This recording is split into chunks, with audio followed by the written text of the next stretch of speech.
सिंधुदुर्ग जिल्ह्यासह इतर जिल्ह्यातील ताज्या घडामोडी पाहण्यासाठी सिंधुदुर्ग 24 तासला सबस्क्राईब करा आणि बेल आयकॉनवर क्लिक करा। सिंधुदुर्ग 24 तास सदैव तुमच्या सोबत। पुढील बातमी पाहणार आहोत विस्ताराने। गेल्या 12 वर्षांनंतर पुन्हा मी फोंडाघाट जिल्हा परिषद निवडणूक लढवत आहे।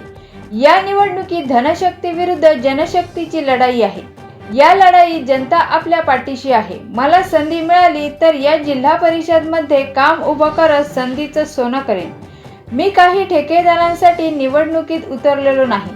विजयासाठीच मी निवडणूक रिंगणात। मतदारांचा चांगला प्रतिसाद मिळत असल्याची माहिती महाविकास आघाडीचे फोंडाघाट जिल्हा परिषदेचे उमेदवार अनंत पिळणकर यांनी दिली। वातावरण खरोखरच आमच्या महाविकास आघाडीला या फोंडा जिल्हा परिषद मतदारसंघामध्ये खूप चांगला आहे। मी फोंडा जिल्हा परिषद मध्ये महाविकास आघाडीच्या तुतारी वाजवणारा माणूस या चिन्हावर उभा आहे आणि फोंडा पंचायत समिती मधून चैतन्य वासुदेव सावंत हे माझ्याबरोबर मशालीच्या चिन्हावर उभे राहिलेले आहेत आणि लोरे पंचायत समिती याच्यामध्ये कीर्ती कृष्णा एकावडे ह्या उभे आहेत। त्याच्यामुळे आम्ही दोन पंचायत समिती आणि माझी जिल्हा परिषद 100% बहुमताने विजय होईल आणि लोक त्याला भरघोस मतदान करतील अशी मी अपेक्षा तुम्ही जनतेशी मतदारांजवळ मागणी करतो। मी कोणाला कमी समजत नाही। माझ्या समोरचे आहेत ते मी सगळे तुल्यबळच समजतो आणि त्या हिशोबाने माझा प्रचार चालू आहे। हे काय मारामारी भांडणं युद्ध लढाई नाही आहे, इलेक्शन आहे। याचा न्याय लोक अदालत म्हणजे जनतेच्या दरबारात त्याचा न्याय होणार आहे। जी जनता न्याय करेल ना तो आम्ही स्वीकारू।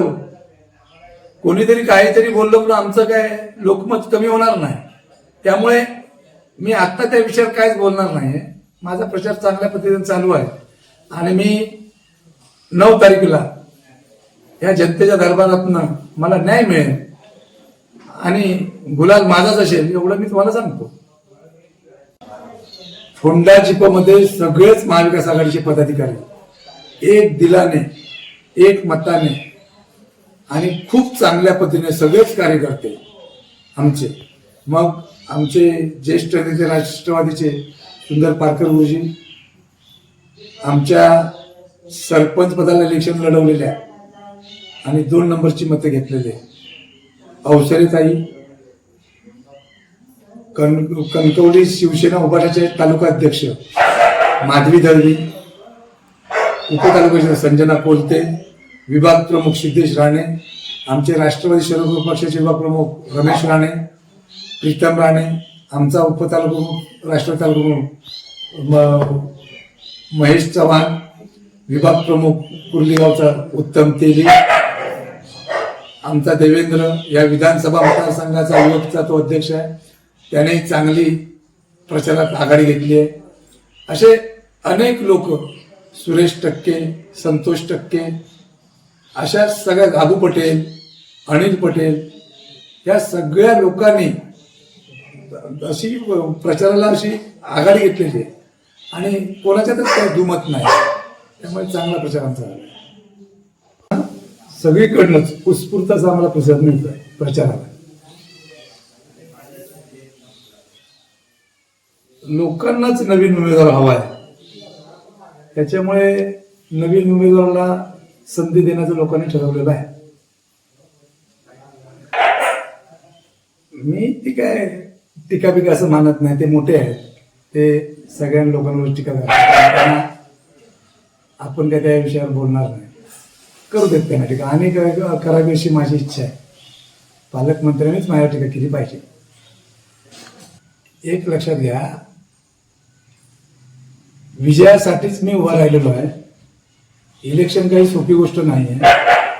धनशक्ती विरुद्ध जनशक्ती अशी 2012 नंतर आता परत मला चान्स मिळालेला आहे आणि त्या संधीचं मी सोनं करेन असं मी प्रत्येकाला सांगतोय आणि खरोखरच त्या संधीचं सोनं करेन। मी खूप मोठ्या प्रमाणात लोक या जिल्हा परिषद फोंडा मतदारसंघामध्ये नाराज आहेत सत्तेच्या विरोधात।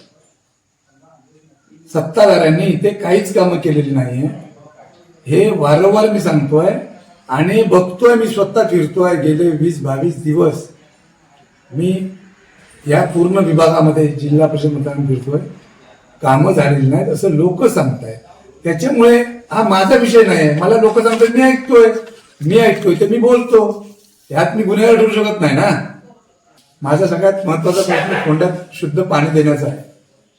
ज्या पद्धतीने आज फोंडा गावामध्ये पाण्याचा जे प्रश्न मोठा निर्माण झालेला आहे, त्या पाण्याचा प्रश्न पहिला सोडवणार.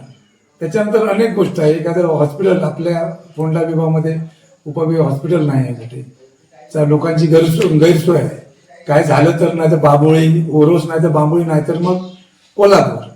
त्याच्यासाठी अनेक गोष्टी मी मांडलेल्या आहेत. अनेक वेळा त्याच सारख्या बोलण्याचा अर्थ नाही. पण मी ज्या प्रामुख्याने गटर, मीटर, लाईट ह्या ज्या गोष्टी आहेत, ह्या सुद्धा प्रामुख्याने आहेत, त्या झालेल्या नाहीये, व्हाव्या तशा. हा आमचा फोंडा गाव म्हणजे घाट मात्याला, पायथ्याला, म्हणजे कोल्हापुरातनं आपण ज्यावेळी सिंधुदुर्गात प्रवेश करतो, हे प्रवेशद्वारे ह्या सिंधुदुर्ग जिल्ह्याचं नाक आहे फोंडा. आणि ज्या पद्धतीने त्याचा हे व्हायला पाहिजे होतं, त्याच्या सुखसुविधा व्हायला पाहिजे होता, त्याचा सगळा प्रसार व्हायला पाहिजे होता, तसा झालेला दिसत नाही. आणि हाच आमचा मुद्दा आहे. आणि विकासाच्या मुद्द्याला मी इलेक्शन लढतोय. आम्हाला कोणावर टीका करायची गरज नाही, टीका करणार नाही मी. सिंधुदुर्ग जिल्ह्यासह इतर जिल्ह्यातील ताज्या घडामोडी पाहण्यासाठी सिंधुदुर्ग 24 तासला सबस्क्राईब करा आणि बेल आयकॉनवर क्लिक करा. सिंधुदुर्ग 24 तास सदैव तुमच्या सोबत.